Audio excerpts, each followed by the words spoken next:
And John, we've been looking the last few weeks at some of the I am sayings, and this is not an I am saying, this is something he does that also tells us about his character. On the third day, a wedding took place at Cana in Galilee. Jesus' mother was there, and Jesus and his disciples had also been invited to the wedding. When the wine was gone, Jesus' mother said to him, "They have no more wine." "Woman, why do you involve me?" Jesus replied. "My hour has not yet come." But his mother said to the servants, "Do whatever he tells you." Nearby stood 6 stone water jars, the kind used by Jews for ceremonial washing, each holding from 20 to 30 gallons. Jesus said to the servants, "Fill the jars with water." So they filled them to the brim. Then he told them, "Now draw some out and take it to the master of the banquet." They did so, and the master of the banquet tasted the water that had been turned into wine. He did not realize where it had come from, though the servants who had drawn the water knew. Then he called the bridegroom aside and said, "Everyone brings out the choice wine first, and then the cheaper wine after the guests have had too much to drink. But you have saved the best till now." What Jesus did here in Cana of Galilee was the first of the signs through which he revealed his glory, and his disciples believed in him. The word of God for the people of God. Thanks be to God. Perhaps you saw it this week on Jimmy Fallon, and sharing some of the tweets he received for the hashtag of mom quotes. One of them said simply, "Talk to the palm because you ain't the mom."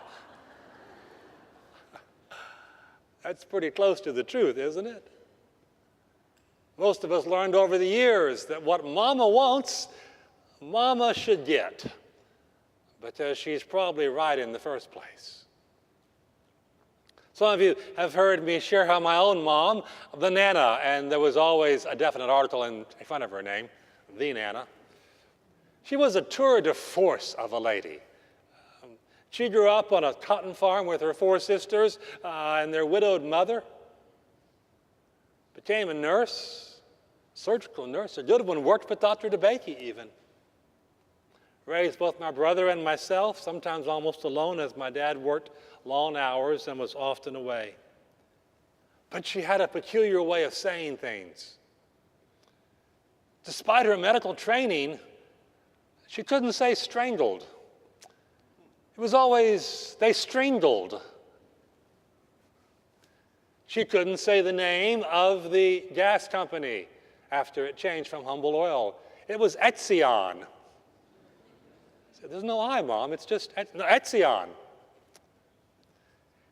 And whenever she wanted something, her request was equal part ask and equal part guilt and shame. Once when bringing her back from a doctor's appointment, we passed by Kentucky Fried Chicken. Now, a normal person would have said, "I'm kind of hungry, could we stop?" My mom's way of asking if we could stop was simply to say, in rather stark terms, "Why can't I have those KFC snackers?" You better believe I turned around, went back and got her some. It's hard to turn down a mother's request. When you do, they're apt to bring up how many hours in labor they were with you. Maybe that's what was going on in the little town of Cana in Galilee. Now, in case you want to read all about Cana in the Bible, it's going to be pretty easy. There's this verse, and there's one verse in the end of John's Gospel. It's the only places it's mentioned in the Bible. Josephus, the historian of the Jews, tells us that he once lived there. He doesn't elaborate much because there's not much to say about Cana of Galilee. Cana lie about 4 miles northeast of Nazareth. You can see it. In the foothills of Galilee. It was really the next ridge over, in fact, from where Jesus grew up. So you can pretty much figure that the folks in Nazareth about the most podunk little place you could find, knew their neighbors from Cana, the second most podunk place you might find. There's some suggestion here in John 2 that Mary, the mother of Jesus, might even have moved to Cana, for the text tells us that Mary was there in Cana, but that Jesus and his disciples had been invited to come to an event in that town. At any rate, neither place would have had more than a couple hundred people at best. So it's very probable that everybody in Cana knew everybody in Nazareth and vice versa, and everybody in Cana knew Mary. The occasion was a wedding. Who the bride and groom were, we're not told. It's possible it was one of the brothers or sisters of Jesus. That's why the disciples were all welcomed. It might have been Nathanael, Bartholomew, Bar-Tolmei, one of the disciples, because John 21:2, the other reference to Cana, tells us he was from that town. What we do know is that weddings in places like Cana were a big deal. They were the biggest event of the year.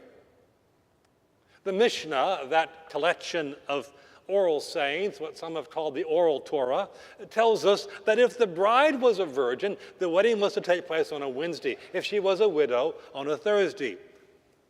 But in either case, they lasted a long time. The story of Samson in Judges 14 tells us a wedding feast took a week. A week. Can you imagine? So that being the case, it's pretty understandable how something like this might have happened. Only running out of wine was a pretty serious social faux pas. If there was one thing you didn't do at a Jewish wedding, it was to run out of wine. The rabbis even had a saying, there is no rejoicing save with wine. Now, it didn't mean that the whole point of the celebration was to get drunk. For as it's often been pointed out, more often by Baptists and Methodists than by Lutherans and Episcopalians, the kind of wine which they drank in those days was generally diluted about 3-to-1 with water. Even so, it was a serious problem if you ran out of it. Because if your guest felt cheated out of a good time at the wedding party, have you ever felt cheated at a wedding party? They could actually sue you in a court of law for failing to live up to their social expectations. Now, that would change the wedding routine, wouldn't it? If you threw a party and it wasn't much fun, they were going to call Georgia Trudeau and have her bring you up in court for that. Maybe that's why Mary came to find her son at the wedding in Cana. Because she knew that the bride and groom were in trouble. She cared about people, just as she knew her son did. Likewise, could it have been that after all those years, Mary knew the people in Cana and Nazareth still talked about her sometimes. The woman whose first child came into the world in a bit of an irregular way, very quickly indeed after she and Joseph were hastily married. You know how suspicious people can be, especially in small towns. The French have a saying that the Lord made the country, man made the cities, and the devil made small towns. And it may be true. A place like Nazareth or Cana, the tongues would have been wagging indeed, no matter what Mary told them about the angel's words to both to her and Joseph. So maybe Mary saw this as a chance to finally get a little vindication for herself. That wouldn't have been an unworthy motive, an understandable one. If Jesus did a public miracle, that would prove it, wouldn't it? She hadn't been lying all those years before. Jesus really was a special child, maybe even the Son of God. Only Jesus rebuffed his mother's request, saying, "Woman," and it wasn't disrespectful, just formal, Gune, woman, why do you involve me? My hour has not yet come. William Barclay long ago translated this verse, lady, let me handle this in my own way. But you know, Mary just ignored her son. She said to the servants, do whatever he tells you. And I wonder, just between us, did Jesus sigh a little? You know the sigh of a son when his mother tells him to do something, and he knows he's going to have to do it whether he wants to or not. Did he pause before he went ahead and answered her request? In either case, look at what happened next. There were 6 stone jars nearby, the kind used by the Jews for ceremonial purification washings, the gospel tells us. They had to be stone because ceramic jars could absorb something from what was put into them and become ritually impure. The purpose of the jars was to hold enough water so that the servants of the household of the wedding feast could go wash the hands of the guest several times every time they got ready to eat again over 7 days, every time they got ready to pray again, and wash their feet as well. Jesus told those servants to fill the jars up to the top and then to draw some of the water out and take it to the master of the banquet, the fellow who acted as the MC, if you will. Today we would call him a DJ, and you would pay him a very good amount of money to keep the party going. When the MC tasted the wine without knowing its origin, he called the bridegroom aside and he said, you sly dog, you. Everybody knows to serve the best wine first, and then when the party wears on and the guests are all a little tipsy, then you bring out the Yellowtail or the house brand from Target. But you've saved the best for last. You know, I think he was right. The wine that Jesus made didn't just come from the fruit of the vine. It came from the one who said, as we talked a few weeks ago, I am the vine and you are the branches. And St. John sums all this up by saying that what Jesus did that day in Cana was the first of the signs, the semia, through which Jesus revealed his glory, because of which his disciples came to believe in him. See, it's not clear if anybody else even knew what happened that day. So if Mary was looking for some public validation, she may not have quite received it.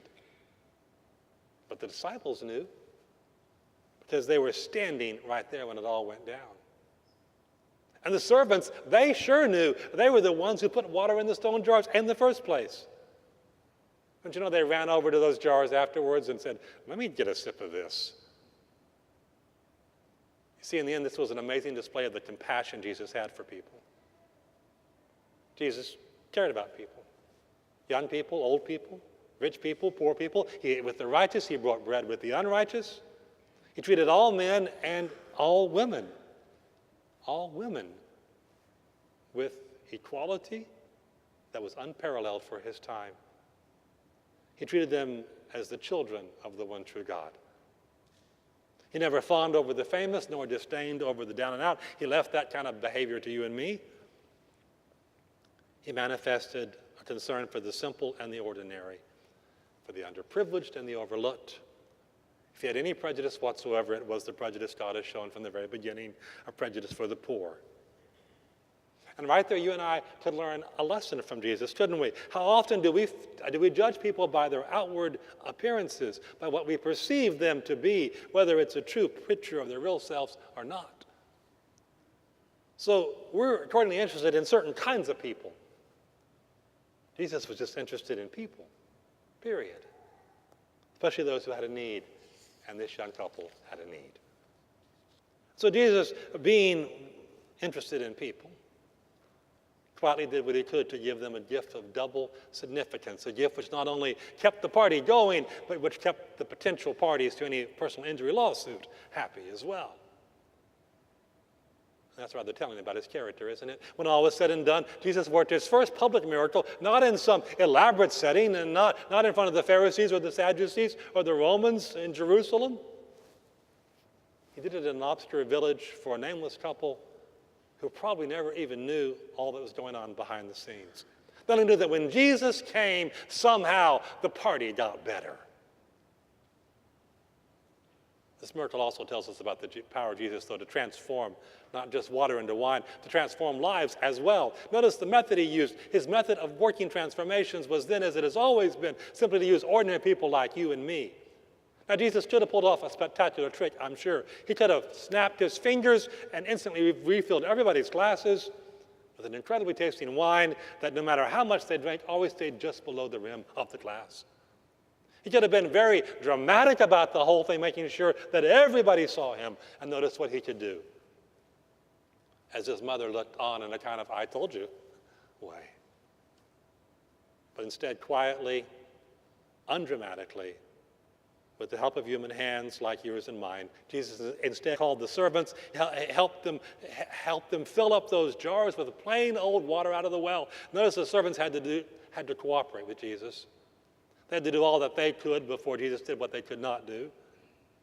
It's ever been so. It's one of the great paradoxes of life, that the work of God so very often waits upon your cooperation and upon mine. J.C. Ryle once expressed it, duties are ours, events belong to God. It is ours to fill the water pots. It is Christ to make the water into wine. And when those servants obeyed, boy, did the master come through for that wedding party. You see, it's our obedience unto God that unlocks the transforming power of God in our lives. Brett Eastman is a Christian publisher. He produces all kinds of interesting videos and things. He's the father of 3 daughters, though, one of whom, Megan, has MS and other special needs. Megan is confined to a wheelchair, but that doesn't stop her. Even though her mother and 2 sisters were in Australia this year for Mother's Day, Megan got her gifts anyway. Lots of gifts. $1,500 worth of gifts. When the packages from Amazon started arriving at the house, she'd ordered them all by Echo. Brett decided to make a little video for his wife to send her greetings across the ocean. He put it on Facebook. Have a watch. Video. Go ahead. This is a message to Mom and Melody and Michelle that are in Bali and Australia having fun. And meanwhile, when you were gone, Megan ordered a few things on Amazon on her new Echo for you for Mother's Day. And it's actually a few boxes. So she's coming in, and I'm going to ask her about what she was thinking when she bought a 14-karat gold necklace. Hey, Meg. Come on in. What is this? Huh? I have gotten a box every day for the last 4 days. And I just got these boxes yesterday, and I got more yesterday and today. Yeah. You've been busy. Huh? Yeah. What have you been doing? For Mother's Day. For Mother's Day, what'd you do for Mother's Day? I got Mama Oh, what? putting golden necklace. A 14-karat gold necklace on Amazon, and she said she bought it. She didn't buy it. She ordered it, bought it. Oh no! Oh my This gosh. went backwards. So you're going to show us what you bought. I haven't opened these things yet. This went backwards That's okay. right now. You're all right. Okay. Go ahead. Okay, so here's some of the boxes besides the 14-karat gold necklace. I'm going to get that first, just because I think that's very fascinating. That's in these boxes over here. Okay. There's just stuff that I have gotten. Okay, so look at this. A 14-karat gold necklace for Mom. Now that's a Mother's Day gift. Nice job. She's going to love that, huh? I'll put that there. Let's see what else you got. Oh, she loves the movies. What movie did you get, Mom? I don't know what it's called. Mrs. Doubtfire. Now, she had to know the name because you just said, hey, Alexa, and then you ordered it yourself, right? Yeah. Oh, simple. So, also got a Disney, right? Yeah. Because Mom loves Disney. And I don't know what this is. I was trying to figure it out. I think it's like a mama pouch for hiking. Is that what that is? So she puts it on and walks around like this. That ought to be good. Now I have to put all these back to back just in case Mom wants to return one or two of these things, which I don't think she would she? No. I'm so glad that you have such a good budget, Megan, that you could buy all these things. Okay, look at this. This is the big bubble wand. So Mom could make bubbles and put me in it, in the middle of it, forever. Is that what that's a good one, huh? Yeah. Oh yeah, sure. Oh, and then Mom wants a see me sensory ball. What's that for? She puts it on her bottom and rolls or something and scratches her back. That's scary. She's gonna like that. Yeah, she's gonna like Oh that yeah. Now this is a good one. This is coffee. Yeah. Classic roast Folgers. Which does Mom like coffee? Huh? No. She drinks tea, green tea, and I don't even drink this kind. I like the little Keurigs. How did she know to get I that? don't know. How did you know to get that? Oh, but Mom does like this. She loves what? What does she love? Yoga. Yoga. Oh, Yes. yoga. Is that hilarious? Mom, 7 practices for your day by Jane. And there's the downward dog. Way to go. That's a good one. Here. Up High five. Down low. Okay, so this is good. This is really interesting. Oh, and then because Mom likes to stay in shape and, keep the protein levels up, she got her a little case of protein. Oh my gosh. Well, this That was a hard. good choice, huh? How'd you pick that one out? Because I know she likes protein. She does like protein. Mom is a protein fiend. And now she's got plenty of protein. Now, this is a backgammon game.